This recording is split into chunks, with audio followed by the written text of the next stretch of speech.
ناظرین، کیا روس بھی موساد کا ڈسا ہوا ہے؟ کیا روس اس حوالے سے کسی نتیجے پہ پہنچا ہے کہ اس پر جو اندر سے حملہ ہوا تھا وہ کس نے کروایا، اور پھر روس کیا کرنے جا رہا ہے اس سب کچھ کے باوجود؟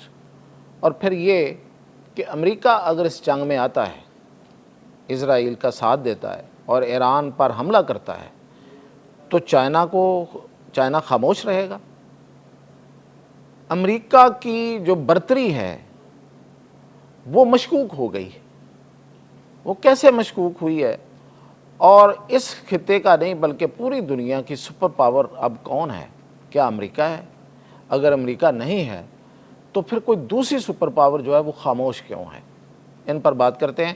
میاں طاہر حاضر خدمت۔ سب سے پہلے بات تو ہم یہ کرتے ہیں کہ ایران کے اندر ایک فیکٹری پکڑی گئی، اس میں ڈرون اسمبل ہوتے تھے، پرزے باہر سے منگوائے گئے تھے، وہاں پہ آ کے ڈرون جو ہے ان کو جوڑا جاتا تھا، پھر ان ڈرونز کو پر میزائل لگائے جاتے تھے، پھر وہاں کا جو نیٹ ورک ہے جو کہ بہت سالوں سے انہوں نے بنایا تھا، یہ فیکٹری بھی انہوں نے بہت برسوں سے انہوں نے خود اعتراف کیا ہے اسرائیل والوں نے، موساد نے، کہ ہم بڑے سالوں سے اس پہ کام کر رہے تھے۔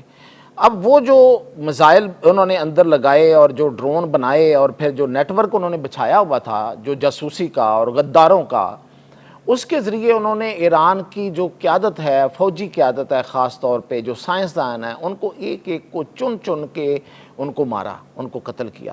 ابھی بھی یہ سلسلہ جاری ہے۔ آج بھی ان کا جو آرمی چیف کی جگہ پہ جو آرمی چیف بنایا گیا تھا اس کو بھی انہوں نے قتل کر دیا۔ تو یہ ایک طرف آپ دیکھیں، اور دوسرا روس کے اندر یوکرین نے جا کے اپنے ڈرون بیچے، اب وہ ٹرکوں کے ذریعے بیچے اور کسی بہانے سے بیچے، اور وہ وہاں پہ کھڑے رہے، کئی دن کھڑے رہے، اور اچانک جو ہے انہوں نے جیسے ہی اپنی پوری ریکی کر لی اور پورا پلاننگ ان کی جس طریقے سے تھی وہ پوری ہوئی، تو ان ٹرکوں کی جو چھتیں ہیں وہ کھلتی ہیں اور ان میں سے ڈرون نکلتے ہیں، اور ان کے جو مہنگے ترین جہاز ہیں، جنگی جہاز ہیں، ان کو نشانہ بناتی ہیں اور وہ سارے کے سارے تباہ کر دیتے ہیں۔ اور اس کی فوٹیج بھی بنتی ہے، پوری فوٹیج بنتی ہے جس طرح سے بننے کا حق ہے۔ یہ جو ہو رہا ہے اس میں بھی وہ ساتھ ساتھ فوٹیج جاری کرتے ہیں کہ یہ دیکھیں، یہ سائنسدانوں کا یہاں پہ رہ رہے تھے ان فلیٹس پہ، یہاں پہ فلاں رہ رہا تھا، اس میں یہ ہم نے پریسائز میزائل مارا، ایک طرف سے میزائل داخل ہوا، اس نے تباہی کر دی، پوری بلڈنگ جو ہے اس میں بجلی جو ہے وہ بند نہیں ہوئی۔ یہ فوٹیج بھی جاری کی جاتی ہے۔ تو یہ پورا اہتمام کیمرے شیمرے لگا کے جس طرح سے ایک سکرپٹڈ فلم بنائی جاتی ہے، یہ دونوں جگہوں پہ اس طرح ہوا ہے۔ تو یہ دونوں واقعات میں ایک مماثلت ہے، اور ادھر تو کرنے والا موساد ہے، ادھر کون کرنے والا تھا؟ روس کے اندر۔ تو یہ انٹیلیجنس کے علاوہ تو کوئی نہیں کر سکتا ہے۔ انٹیلیجنس جو ایجنسی ہے اس کے سوا تو نہیں کہ یہ اتنے بڑے منصوبے کیے جاتے۔ تو روس اس نتیجے پہ پہنچ گیا ہے کہ یہ جو حملہ ہوا تھا، جو یوکرین نے حملہ کیا اس کے اندر گھس کے ڈرونز کے ذریعے، وہ دراصل موساد نے کیا، اس کے پیچھے بھی موساد ہے، اور یہ جو ہوا ہے ایران کے اندر اس کے پیچھے بھی ظاہر ہے یہ تو موساد ہے، یہ تو وہ خود اون کر رہے ہیں۔ تو اگر یہ دونوں حملے ایک جیسے ہیں تو پھر اب روس کا رویہ کیا ہونا چاہیے؟ تو اس لیے روس اس لڑائی میں کسی نہ کسی طریقے سے ایران کا ساتھ دے رہا ہے، اور وہ اچھا اس کا مقصد ایک اور تھا موساد کا۔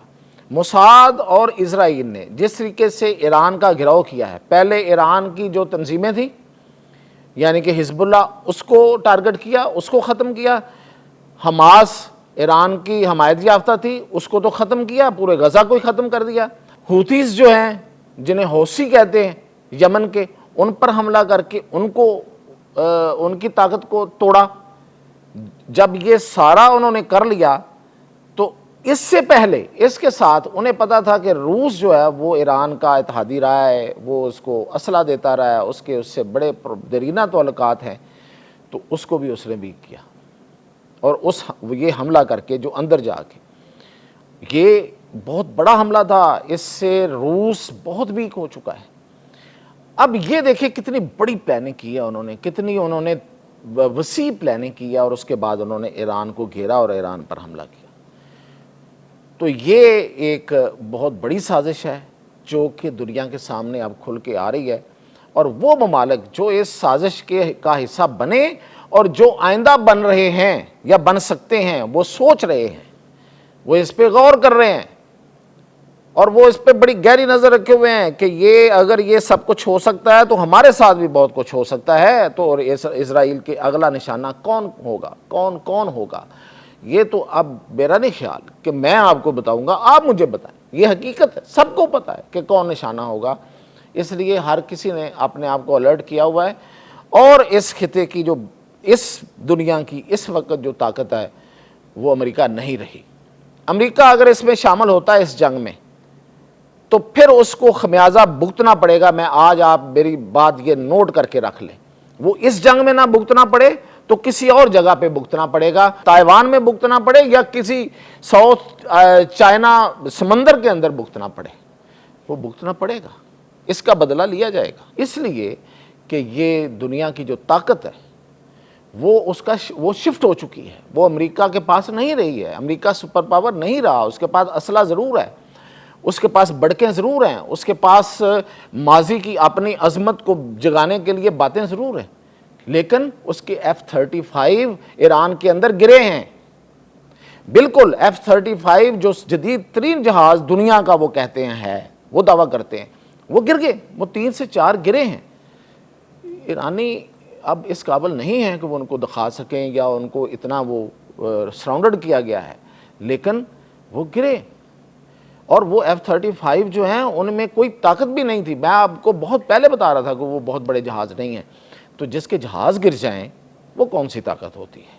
اور جو اس کے ساتھ جو فرانس اگر ہوگا تو وہ کون سی بڑی طاقت ہے، اس کے جہاز بھی گرے ہیں۔ تو اصل طاقت تو چائنا ہے، تو چائنا کو اب سوچنا ہے، اور چائنا سوچے گا، اور چائنا سوچ رہا ہے۔ اور میں نے کہا کہ یہ نہیں ہو سکتا کہ اگر ایران فال کر گیا تو اس کا بدلہ کہیں اور نہیں لیا جائے گا، یا امریکہ کو اس کا خمیازہ نہیں بھگتنا پڑے گا، ضرور بھگتنا پڑے گا۔ وہ کہیں دور ہٹ کے کسی قریبی جگہ پہ کسی اور ملک کی جنگ کے بہانے میں ضرور بھگتنا پڑے گا۔ تو یہ تھی اب تک کی اپڈیٹ، مزید اپڈیٹ کے ساتھ حاصل